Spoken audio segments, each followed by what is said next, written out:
Continuamos en Café Sin Rosca y damos la más cordial bienvenida a nuestra invitada, la doctora Jessica Jaramillo, candidata a la alcaldía de Quito por el movimiento Todos Listas 70. Doctora, muy buenos días, bienvenida, aprovechando el tiempo que tenemos aquí con preguntarle cómo va esa campaña, qué recepción ha tenido de la ciudadanía justamente en sus recorridos. Muy buenos Bueno, días. buenos días, Cecitar, muchas gracias. Gracias también a quienes nos miran a través de Hoja de Ruta. Y claro, pues decirle que agradecidas con la gente. La gente ha tenido una actitud muy buena, muy bonita. Creo que el hecho de que tengan un rostro nuevo para la alcaldía de Quito, un rostro de mujer y sobre todo de mujer joven, preparada, a la gente le llama mucho la atención y le gusta. Así que yo siempre les invito a que nos sigan en nuestras redes sociales, que nos sigan en el debate que va a ser este día domingo, que vean la mejor opción para Quito. Creo que no nos podemos equivocar. Ya la ciudad se equivocó en la administración anterior. Miren todo lo que hemos vivido, desde el robo, saqueo, en pandilla, en familia. Yo misma tuve que hacer el trabajo de hacer una remoción que a mí me habría gustado sacarles a todos, porque son yo diría, un consejo completamente inútil, ¿no? Pero muchos de ellos están para la reelección. Yo no sé en qué punto, ¿no es cierto?, esa reelección va a ser en favor Se de la tienen gente, ¿no? confianza. Claro, se tiene mucha confianza, ¿no? Y plata también. Eh, Sí, porque Y plata también, sin claro, duda. sí, sin duda. Doctora, bueno, ¿cuáles son sus propuestas principales para la ciudad de Quito? No, decirle que yo creo que una de las cosas que yo voy aprendiendo, ¿no es cierto?, en la vida es que para mí es indispensable que la gente sepa que tiene que elegir a alguien en quien puedan confiar, para vivir en mejores condiciones. Jessica Jaramillo, desde el día uno de la alcaldía, de su administración como alcaldesa de Quito, va a empezar obra pública para los barrios que no han tenido obra pública, regularización de todos los barrios para que pare la extorsión del municipio de Quito y de los funcionarios y algunos concejales que les ofrecen regularizar y nunca lo regularizan, o que están ahí como sometidos a ese juego político que sí, sí, sí, te voy a regularizar, y les obligan a ir a marchas y todo, ofreciéndoles esto, y nunca les cumplen, ¿no? Entonces eso hay que acabar con la regularización completa de todos los barrios de Quito, excepto aquellos que obviamente no se puede porque están en condición de riesgo. A ellos hay que hacer un trabajo de diálogo, de reubicación. Hay que ampliar la propuesta para poder tener un plan de vivienda digna, de vivienda social, de acceso económico. Hay que hacer toda una redistribución de cómo está la ciudad. Hay que establecer una zona estudiantil, una zona financiera, una zona también ecológica. Yo siempre digo, más parques, más pulmones, sitios en donde las madres como yo podamos sacar a nuestros guaguas. La mía tiene 5 años, pero sacarla al parque y saber que va a ir a un espacio seguro, parques seguros, que usted no tenga miedo de que a lo mejor se vaya a lastimar, de que le vaya a pasar algo a usted o la guagua en el parque. A mí me da terror pasar a las 7 de la noche por el parque La Carolina. La Carolina, que se supone uno de los parques más importantes de Quito, en donde usted hay zonas que no tienen iluminación. No se diga el Ejido, no se diga la Alameda, que están obviamente ahí en el corazón de la ciudad y que no tienen esa seguridad que deberían tener. Vamos a temas puntuales. ¿Qué propone Jessica Jaramillo para la movilidad? Nosotros vamos a construir o a empezar a construir desde el día uno las bases de la ciudad de los 30 minutos. ¿Qué significa esto? La alcaldesa de París, Anne Hidalgo, cuando llegó a la alcaldía en París, decía, vamos a convertir en París en la ciudad de los 15 minutos. Yo decía, bueno, Quito por el tráfico medio difícil, 30. Y por la Y geografía por la también. geografía también, 30. Pero ¿a qué se refiere? No se refiere solo a un sistema de movilidad que tiene que ser integrado, que el metro tiene que ser la columna vertebral, que además de eso hay que hacer todo un rediseño de rutas y frecuencias y hay que pararnos duros con los transportistas, y de alguna manera creo que hay que tener distancias hoy en la campaña con ellos, porque si hoy tiene el apoyo de este sector, que no son los choferes, que son los dueños de las unidades, ¿no es cierto? Que algunos, no todos, porque no hay que poner a todos en el mismo saco, pero algunos están acostumbrados a imponer su voluntad dentro de la administración municipal. municipal. Entonces, eso no lo podemos permitir quienes realmente queremos cambiar la ciudad. Hay que dialogar, hay que hacer todo un rediseño de rutas y frecuencias para que tengamos rutas o líneas funiculares, es decir, que puedan subir hacia los sectores más altos de la ciudad, como San Carlos del Sur, tras del sector de la Simón Bolívar, como Cumbres Orientales, como el sector también que está allí, que es Miravalle 1 y 2, como los sectores de San Juan, del Tejar, que lamentablemente hoy en el Tejar usted tiene buses cada 2 horas. Y es increíble que estamos en el Tejar, en pleno centro de la ciudad, no se diga Toctiuco y los barrios que están más arriba, ¿no?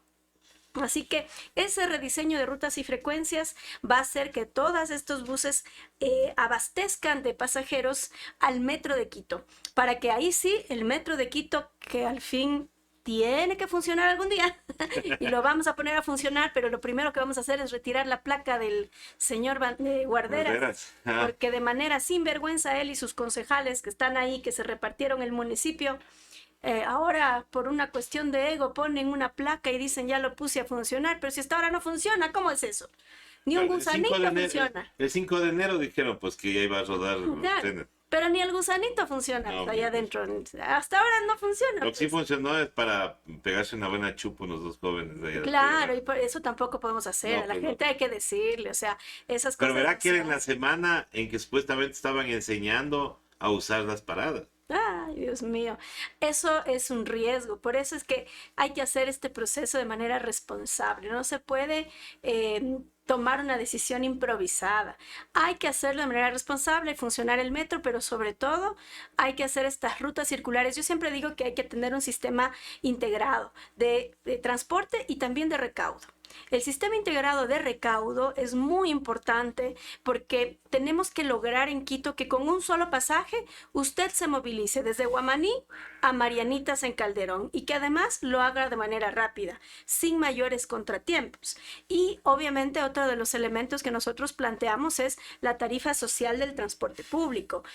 ¿Por qué decimos esto? Porque la tarifa social corresponde precisamente a establecer que el pasaje del metro y de todo el sistema no supere los 65 o 70 máximo dólares al mes, para que una persona que gana 450, que es el salario básico, no tenga un mayor gasto en su economía. Solo por darle un ejemplo, hoy una persona que sube de Tumbaco a Quito gasta un promedio de $1.50 de ida y de regreso otro $1.50. Eso impacta en la economía de la gente que gana $450, que es un salario básico, los que tienen trabajo, porque el empleo y el desempleo, diría yo, es uno de los mayores problemas que tiene la ciudad. Justamente hablando de ese tema, hay gente que por el desempleo opta por el trabajo autónomo. ¿Qué hacer con los trabajadores autónomos y comerciantes informales que hay en el centro de Quito? Bueno, lo primero es que la seguridad y todo el tema de reorganizar la ciudad no se puede tratar a palos. Y yo creo que hay que ser muy críticos con esos candidatos que creen que armando a la gente, que creen que hay que ir con toda la furia contra los comerciantes informales, que creen que la policía metropolitana está para quitar espumillas, para quitar flores. Eso es un castigo para quien lamentablemente quiere, lo único que quiere es llevar el pan a su casa. La gente que va a trabajar en la calle no lo hace porque quiere, lo hace porque le toca, porque tiene que llevar aunque sea $1, $2, $5 a la casa y poder así cumplir al menos a la semana con algo de la subsistencia de la familia. Entonces, para mí es indispensable tener esa sensibilidad. Pero también es cierto que en la calle hay extorsionadores. Los que le ponen ya la marca ahí, en el centro histórico ya está marcado ya. Y le dicen, vea comerciante, usted aquí se pone y me paga tanto. Ese es un extorsionador de la calle. Ese vive de lo que los pobres comerciantes informales venden. Entonces, ¿qué tenemos que hacer? Organizar, dialogar, reubicar e incluirles. Hay que darles un espacio seguro, un espacio fijo para los que quieran ser ambulantes, porque esta es una normativa que se ha aplicado en otras ciudades del mundo. Si quieren ambular, pues ellos pueden hacerlo con un permiso específico, con una zona específica para que lo puedan hacer. Y, ¿no es cierto? Creo yo que hay que también incluirlos, porque excluirlos sería lo peor. De eso se trata, formalizar la economía, que todos estemos dentro de la economía formal, ¿cierto? Que todos estemos con un mínimo de regularización o de inclusión dentro del municipio de Quito. Esa es la política que yo voy a aplicar. Claro, hay que dialogar con todos, pero también el municipio, diálogo y también mano dura y firmeza con ciertas cosas, ¿no? Cuando hayan, por ejemplo, yo que fui directora de mercados, yo le puedo decir, a mí me da mucha pena que tengamos candidatos a concejales como el señor Juan Báez, quien ha sido un prácticamente extorsionador de los comerciantes de los mercados de Quito. Él sí, en algunos mercados los comerciantes le dicen, vea, pero ya sabemos que usted se irá a hacer cualquier cosa menos a administrar bien la ciudad para otra cosa. Y es el candidato el señor Yunda. Entonces, claro, ahí tenemos que poner mano dura, porque si hay un dirigente de un mercado, que hay muy buenos dirigentes, pero también está gente como el señor Báez, ¿no es cierto? En donde usted va a establecer un espacio en determinado mercado, le dicen no, porque aquí manda la asociación o mando yo. Y no funciona tampoco eso. Sí, ahí el municipio tiene que tener mucha firmeza. Oiga, el municipio ha dejado muchas cosas sin control. Ha dejado sin control el transporte, ha dejado sin control el tema de los mercados. ¿Cómo hacer para recuperar ese control? Bueno, eso hay que agradecerle al señor Mr. Rodas, ¿no? Bien. Chumadito en su momento y ahora quieren ponernos otra Chumadito. Hay que tener cuidado con eso. Pero no importa, alguien que no le importa que le digan así. No, pero hay que decirle, yo le dije en un video, vea, señor, ya ni me acuerdo el nombre, usted, el señor Páez, ¿no es cierto? Está a decirle como le dijo el presidente en ese debate presidencial, Andrés, no mientas otra vez, ¿no es cierto? Así hay que decirle. Pero le dijimos, o sea, el 60% de los casos de violencia intrafamiliar se da por consumo de alcohol. 2 de cada 6 personas que mueren en accidente de tránsito lo hacen por consumo de alcohol. Entonces no podemos nosotros decir, bueno, que viva todo el mundo a beber. Claro, tomarse un vinito de vez en cuando, brindar con los amigos, no es malo. Nadie dice que sea malo, no, no es malo. Pero hacer de eso la cotidianidad, todos los días, como el chumadito que quiere ser alcalde, no, pues o sea, tampoco. O que justifiquen un femicidio por eso. Por eso tampoco, o sea, no se puede. Hay cosas y cosas en la vida que hay que poner reglas y hay que poner todo en su justa medida y en el equilibrio adecuado. Jessica Jaramillo no es una candidata que obedezca a grupos de poder alguno. A mí no me financia el señor Roque Sevilla, que ahora ya creo que quiere ser dueño de Puembo también, y hay que parar ese tipo de cosas. Así es, ¿no? Entonces, a mí no me financian las grandes constructoras que están en las zonas de la ciudad y que lamentablemente el municipio a algunos les ha permitido hacer edificios al borde de quebradas. Eso no se debe permitir y creo que hay que ir a poner mucha firmeza, mucho orden en el municipio, controlar lo que tenemos que controlar. Y claro, si llega una persona que no tiene vinculación con ninguno de estos sectores, va a ser muchísimo mejor.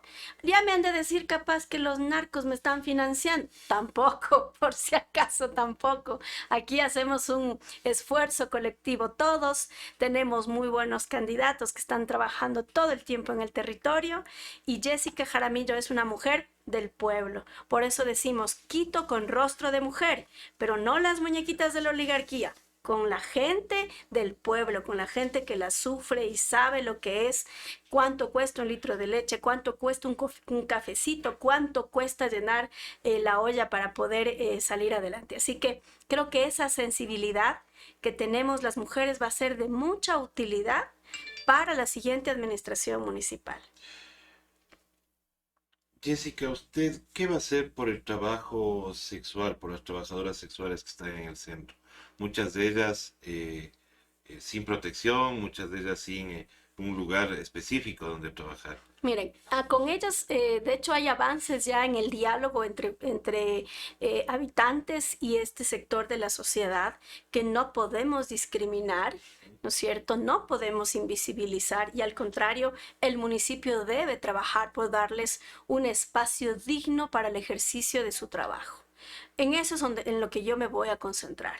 Una reubicación acordada, dialogada, pero en donde puedan tener condiciones de dignidad y tampoco puedan ser objeto de explotación, porque eso también sucede lamentablemente.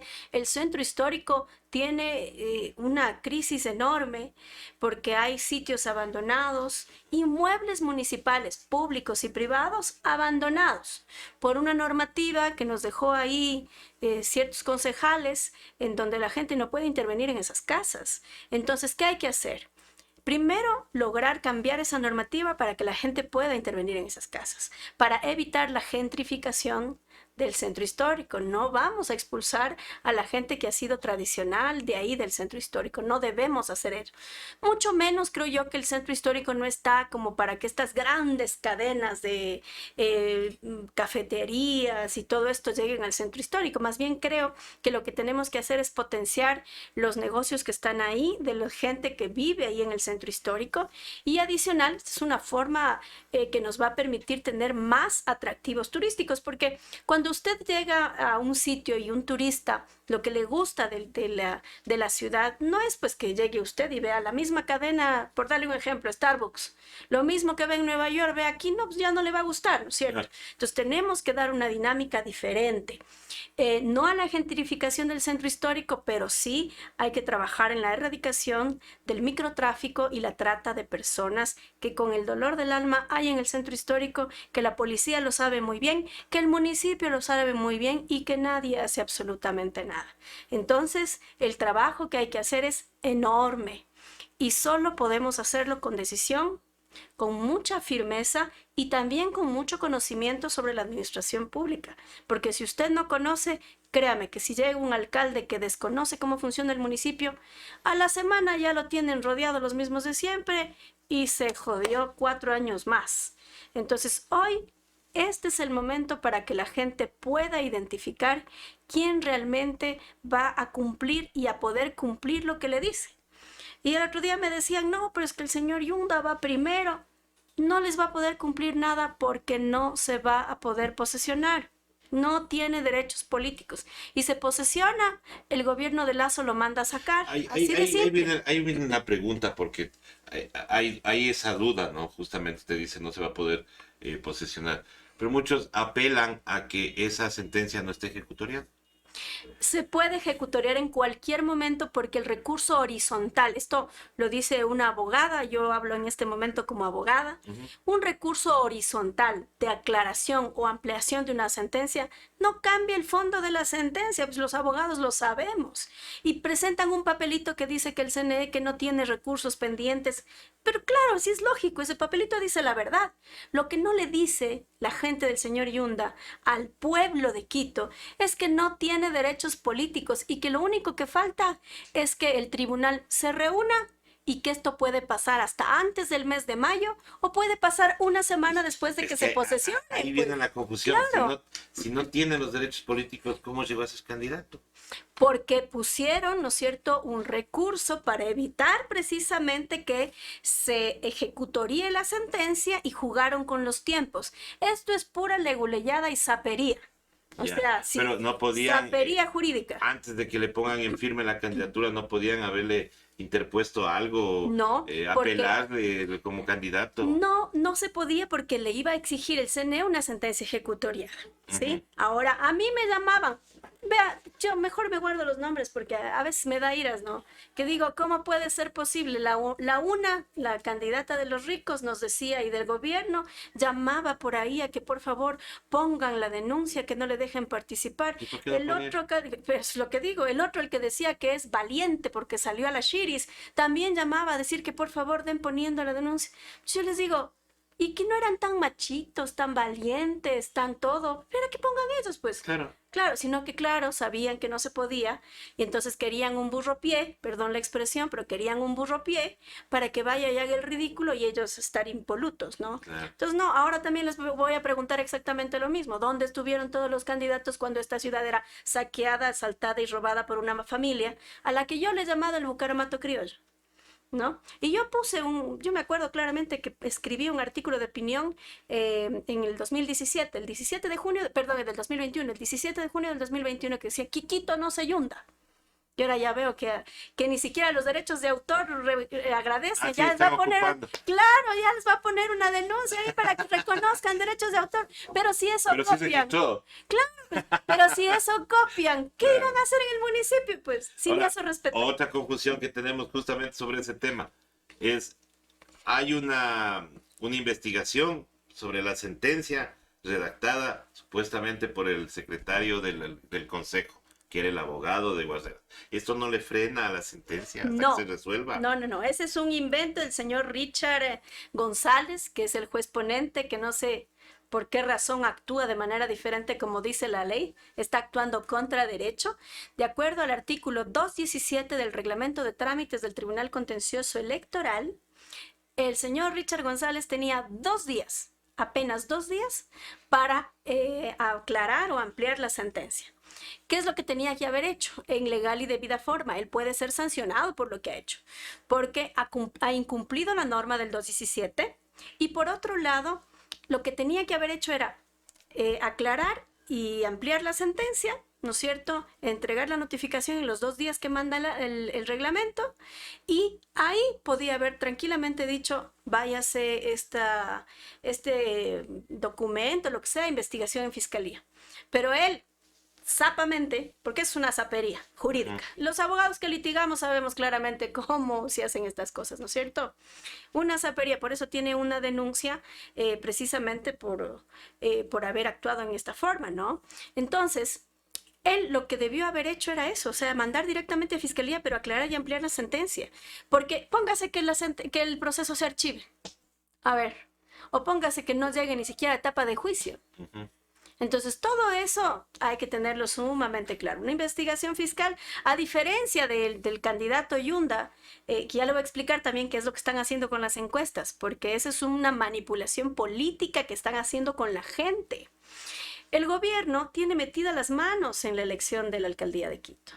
Quiere poner o al segundo, al que quede segundo, que ellos están promoviendo, uno de sus candidatos que quede segundo, porque el gobierno de Lazo tiene 3 candidatos en esta elección. Y claro, no solamente tiene candidatos a la alcaldía, ojo con los candidatos a concejales del gobierno de Guillermo Lazo, que seguramente, como está el escenario político, a lo mejor le dejan que se posesione el señor Yunda. ¿Ya? ¿Y qué pasa si a los 2 días de posesionado puesta una vicealcaldesa de los que a ellos le gusten, ¿no es cierto? Como es el sector de los 3 candidatos que tiene el Guillermo Lazo, ¿no? Lo que van a hacer es decirle, gracias, señor Yunda, se ejecutorió la sentencia, usted ha perdido los derechos políticos, ya no puede gobernar, tenga la bondad de salir, ¿no es cierto? ¿Y quién asume? La vicealcaldesa que está Otro guarderas, Claro. otro guarderas, perdónenme. Entonces, lo que yo le digo aquí a la gente es, ojo, pilas con las intenciones de el gobierno de Guillermo Lazo con meterle la mano a la alcaldía de Quito. Ni un solo voto para los candidatos de Lazo, no solo para los candidatos a la alcaldía, sino para los candidatos al Consejo Metropolitano. Es ahí en donde están algunas cosas que los sectores económicos de presión y de poder están queriendo preservar. Ahí están los contratos alrededor del metro de Quito, los de seguros, reaseguros y todo lo que hay alrededor de eso. Los últimos subsistemas que no están Claro, puestos en el metro, así ¿no? es, el subsistema de emergencias, el sistema de recaudo, en donde hay unos intereses económicos voraces de algunos dueños de bancos que quieren ir a administrar el sistema de recaudo. Entonces hay que tener mucho ojo con eso y decirle a esta gente que son una minoría que en esta ciudad manda el pueblo, y el pueblo aún estamos dentro de ese 72% que todavía no han decidido por quién votar. Aquí hay una alternativa, la alternativa es honesta, es clara, es transparente, es independiente, yo no obedezco ni a los Lazos ni a ningunos otros, yo simplemente obedeceré al pueblo que me elija. A ningún ista, a ningún ista. ¿Qué pasaría? Bueno, pues gana Jessica Jaramillo la alcaldía y usted tiene un consejo en contra, ¿cómo puede suceder? ¿Cómo va a ser la actuación de Jessica Jaramillo? Siempre y cuando sean discrepancias jurídicas, legales, conforme la lógica de la política lo manda, yo no tengo problema en que alguien piense diferente. A mí lo que sí me molestaría, y de entrada les voy diciendo, el que me venga a pedir cuota política será expuesto públicamente y le dejaré a la gente que haga su proceso que tiene que hacer para revocarle el mandato, porque no se les está eligiendo a la concejalía para que vayan a hacer negocio para ellos, ni que metan a la familia, ni nada. Vea, el botín político en el que se han convertido las empresas públicas da vergüenza. Yo tengo que impulsar el estatuto autonómico para ahí poner una frasecita que diga: se me van todos los concejales de las empresas públicas, porque han hecho botín político de las empresas públicas. Esa era la pregunta que seguía. O sea, ¿usted qué piensa esto justamente del reparto, de que los concejales estén metidos en los directorios de las empresas públicas? Esa es una sinvergüencería. Desde que eso ha sucedido, créanme que el municipio va de mal en ¿Quién peor. tiene que reformar eso? ¿La asamblea o el mismo consejo? El Consejo Metropolitano, pero además hay una disposición de la, si es que no me equivoco, de la Ley Orgánica de Empresas Públicas. Entonces, lo que hay que hacer es dejarlo en el Estatuto Autonómico, que es la Constitución de Quito, en donde todos vamos a ser convocados a votar para ratificar esa Constitución de Quito, para poder sacarlos, expulsarlos a los Tiene concejales años de las en empresas borrador. ¿Qué ha públicas. pasado? ¿Por qué Porque no han tenido la legitimidad para hacerlo ni el interés de hacerlo. Porque cuando ya llegan, como no conocen el municipio, llegan, se sientan y luego les convencen adentro ciertos sectores y dicen: no, es que necesitamos al concejal tal o al concejal tal en tal sitio. ¿Sabe qué hacen ahora los que tienen poder en esta ciudad? Ya no financian alcaldes, financian concejales para que vayan a la comisión de uso de suelo, para que vayan a las comisiones de movilidad, para que vayan a hacer lo que ellos quieren. Entonces, hoy tenemos que tener mucho ojo. Yo le digo a la gente: Jessica Jaramillo puede que ya no esté de aquí a 4 años. Uno nunca sabe, ¿no? Pero hoy es el tiempo en el que podemos cambiar las cosas. Si de aquí a 4 años nos seguimos quejando de que el metro no funciona, de que ha habido problemas, de que sigue habiendo corrupción, de que no me asfaltan la calle, queridos vecinos y vecinas, ustedes tienen hoy la decisión. A mí no me gustaría que en 4 años los problemas sigan siendo los mismos. Sí, o sea, deberíamos pensar a futuro, ¿no? Y a ver qué puede mejorar en esta ciudad. Hay un problema que se ha suscitado en estos días y es que gente que va a pagar el impuesto predial se topa con que se ha doblado el impuesto y no hay obras. ¿Qué va a hacer Jessica Jaramillo con el tema de los impuestos prediales? Verán, le voy a contar lo que nos pasó con el predio de mi papá. O sea, es un predio que es familiar, obviamente yo tengo la titularidad, pero es el esfuerzo de mis papás que me entregaron a mí en donación. Y estábamos revisando para pagar el predio y veo que decía $80 el impuesto predial. Y abajo, contribución especial de mejoras, $100. Es decir, las mejoras, que no hay, son más caras que el impuesto predial. ¿Bajo qué cálculo hacen eso? Y luego hay un retroactivo, no está pagándose en todos los predios. En algunos predios les están cobrando un retroactivo como de hace 2 años. Pero a mí lo que más me llama la atención es, dentro del predial nosotros pagamos la tasa de seguridad. Revisen ahora mismo, vayan, chequen, leen sus prediales, los que nos están mirando, y ya van a ver que no me equivoco. Y en la tasa de seguridad, ahí usted paga su porcentaje, ¿no? Porque eso sí está establecido por normativa. Y esa tasa de seguridad tiene que ir a la EMAP, a la empresa de seguridad, a M-Seguridad, que ellos son los que administran. Pero seguridad no se ve nada, pues, o sea. Pero y seguridad no hay no es facultad del municipio. Pero es que sí hay una facultad que el municipio tiene que hacer la prevención del delito y la violencia. Ya. Nuestra facultad, O sea, por nuestra ejemplo, competencia es la prevención. iluminar mejor, hacer, por ejemplo... Tenemos policía metropolitana. Ah, claro. Claro, o sea, a mí me da risa cuando escucho candidatos que dicen: es que no es mi competencia la seguridad. Pero si tiene una secretaria de seguridad que gana $4,000 mensuales, no fastidien, pues, o sea, vamos, Pero no ellos nos que hagamos quieren los armar mensos. a los policías municipales. Es que no puede, pues, o sea, el policía municipal no puede tener armas, solamente es policía nacional o ejército nacional, y eso tienen que leer la constitución, la ley, si no es muy difícil, es cuestión de coger y abrir el librito nomás. Claro. Pero no saben, no conocen No, cómo porque en ese funciona el país no es municipio. costumbre leer usted. Pero al menos los políticos deberían abrir el Eso sí. librito y leer, pues, o sea. Y claro, entonces, nuestra competencia es espacio público. El policía metropolitano no puede tener una arma de dotación. Lo que puede es tener armas no letales, como por ejemplo el tolete, como por ejemplo estos que son Los Twister. exactamente esos, ¿no es cierto? Los toques. Yo, por ejemplo, sí impulsaría una normativa, sobre todo para las mujeres, que podamos tener en la cartera un gas pequeñito, porque por la delincuencia y lo que vivimos y el acoso que vivimos en el transporte público, las mujeres tenemos que tener algo para defendernos. Yo creo que eso sí lo voy a impulsar, para que con un gas pequeñito al menos algo se hace y se sale corriendo, ¿no? Pero hay que trabajar duro. Yo soy una mujer que ha trabajado muchos años en prevención de violencia a través de la Fundación contra la Violencia, que ahora me da mucha pena decirlo, pero por campaña he tenido que deslindarme de la fundación y me da una pena porque ayer había un evento muy bonito, pero yo no podía ir porque estoy de candidata y si iba como candidata no se iba a ver bien. Claro, entonces, No sea de incógnita. claro, pero al final del día les digo que hemos trabajado mucho en prevención, en convivencia ciudadana, que eso no hay. Mire, gran parte de la seguridad es la confianza. Si usted confía en alguien, usted le puede entregar la llave de su casa, ¿no Ujú, es cierto? Pero si usted no confía, mejor guárdese nomás la llave de la casa. claro. Entonces, lo que hay que recuperar en el barrio, en el edificio, yo digo, a veces la gente del edificio no se conoce, no sabe quién vive ahí o de los multifamiliares. Entonces, si en lugar de estar encerraditos en nuestras casas, abrimos y creamos esa comunidad, generamos un poquito más de confianza y eso nos va a dar también un poco más de seguridad. Yo creo que hay que volver a eso. Cuando uno era más chiquito en mi barrio, yo crecí en la Ciudadela del Ejército y en el sur de Quito, en Quitumbe. Y claro, cuando íbamos de viaje, dejamos prendida la luz y le decíamos, verá vecina, Estará viendo. dará viendo. Y ahora ya no hay eso, pues ya, ahora ¿quién también será el vecino? Es que ese es el problema. Y hay otra cosa. Nos hemos fracturado como quiteños, ¿no? Claro, claro que Los de sí. bien, los de no tan bien, los del sur, los del centro. ¿Qué hacer para recuperar eso? Verá, a mí, cuando había la remoción del ex alcalde Ujú. por pillo, por choro, no por cholo, por choro, porque yo también soy cholita. A mí, los ricos de esta ciudad me dicen la chola del sur. Es decir, muchas gracias a mucha honra, porque yo no puedo negar lo que soy.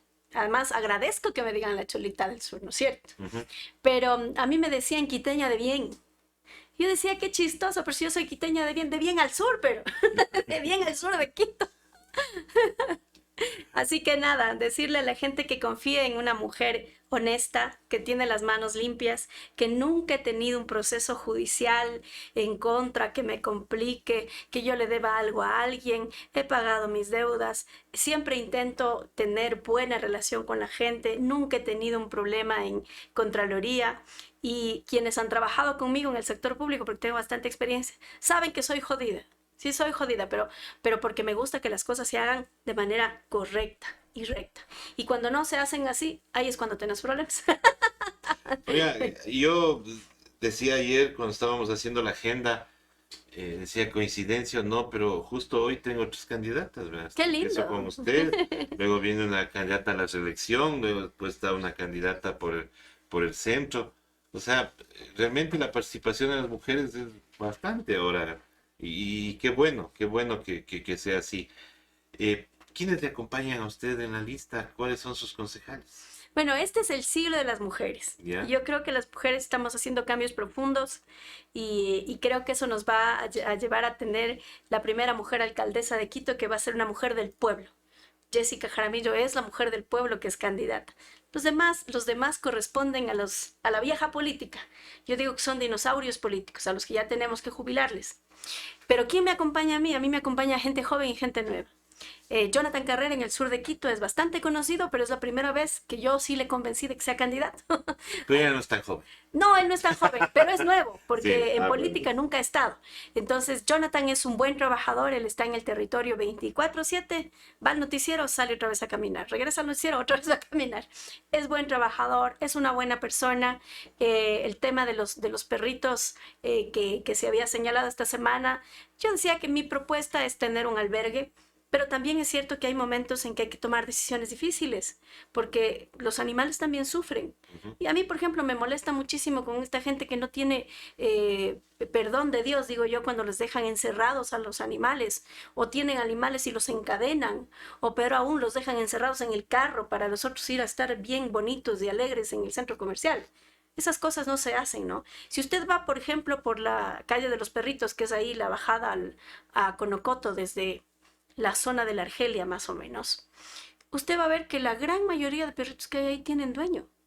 Tienen dueño, sino que los dueños los sacan durante el día, se van a trabajar y ya el perrito regresa en la noche.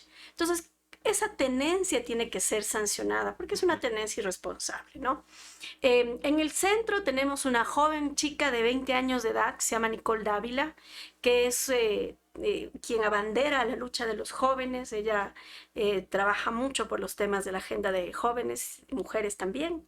En el norte le tenemos a Marcos Llarena, que es un chico que ha venido trabajando temas de seguridad, es un abogado experto en temas de seguridad.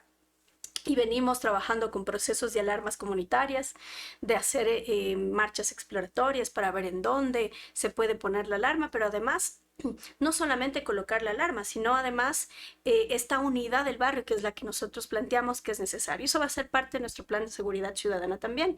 Volver a tener alarmas comunitarias de buena generación, alarmas inteligentes, no de esas que pone el municipio. El otro día me decía alguien en la Plaza Comercial J que llegaron los del municipio y le dijeron, bueno, mejor me voy llevando nomás la alarma. O sea, imagínense, no, pues nos tocó ir a dejar una niña a nosotros. Pero, y en parroquias tengo a una mujer de la ruralidad. No es una persona improvisada, ella siempre dice, nos ponen concejales de parroquias que ni siquiera conocen la parroquia. En cambio, Pamela Ortiz, que es una mujer guerrera de lucha, fue parte del GAT municipal, del GAT parroquial de Calderón. Y ella conoce muy bien Calderón, conoce las parroquias rurales de Quito. Yo me he dedicado en estos días mucho a trabajar en parroquias rurales. La semana anterior estuvimos con un gran candidato nuestro en parroquias, que es en San Antonio de Pichincha, Néstor Castañeda. Este fin de semana vamos a estar en Tumbaco y Cumbayá. Vamos también a hacer una pequeña caravana en otro sector de la ciudad.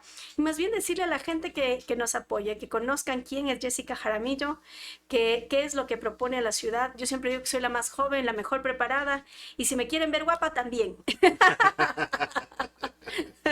¿Por qué debería la gente votar por Jessica Jaramillo? Porque soy una mujer confiable. No solamente me confía en juicios, también me confía en secretos. Soy una mujer confiable, quiero trabajar de verdad por la ciudad. Quiero cambiar la vida de las personas que están detrás de esta cámara y que seguramente quieren y anhelan un mejor futuro para todos. Mira, el fin de semana estuve en Zabala, en Calderón, y me daba mucha pena ver niños que viven todavía en medio del polvo, que no tienen espacio físico, no tienen infraestructura, no tienen alcantarillado ni agua potable, y a uno le da pena. Porque no puede ser posible que esta ciudad tan linda como es la ciudad capital esté sometida todavía a este tratamiento. Así que esa es la realidad que vamos a ir a cambiar. Así es, está en nuestras manos tomar la mejor decisión. Estimada doctora, quiero agradecerle por haber estado con nosotros. Suerte en el debate, que le vaya muy bien, que sea debate de ideas, que no sean los debates de atacarse entre los candidatos, sino que Quito se nutra de buenas ideas y de buenas propuestas. Estamos de acuerdo. Yo también creo que el debate tiene que ser de ideas, pero hay una cosa más. A la gente hay que decirle la verdad y hay que decirles quiénes son, quién les financia, quién está detrás de ciertos candidatos. Totalmente. No se pierdan el debate. No se pierdan el debate. Domingo, ¿a qué hora es? A las 7 de la noche. A las 7 de la noche. Listo, pues, estimados amigos, muchísimas gracias. Regresamos en pocos minutos. Ya está con nosotros nuestra segunda invitada, la doctora Mónica Sandoval. ¿Buscas una plataforma para estar informado? ¿Ya te cansaste de los mismos de siempre, de las noticias sesgadas, de los medios tradicionales, de aquellos que mienten? Pues espera, te presento a Hoja de Ruta. Somos una propuesta de comunicación diferente, más comunitaria, más veraz. ¿Quieres conocernos? Quédate aquí. Te prometemos información de calidad. Contenido disruptivo.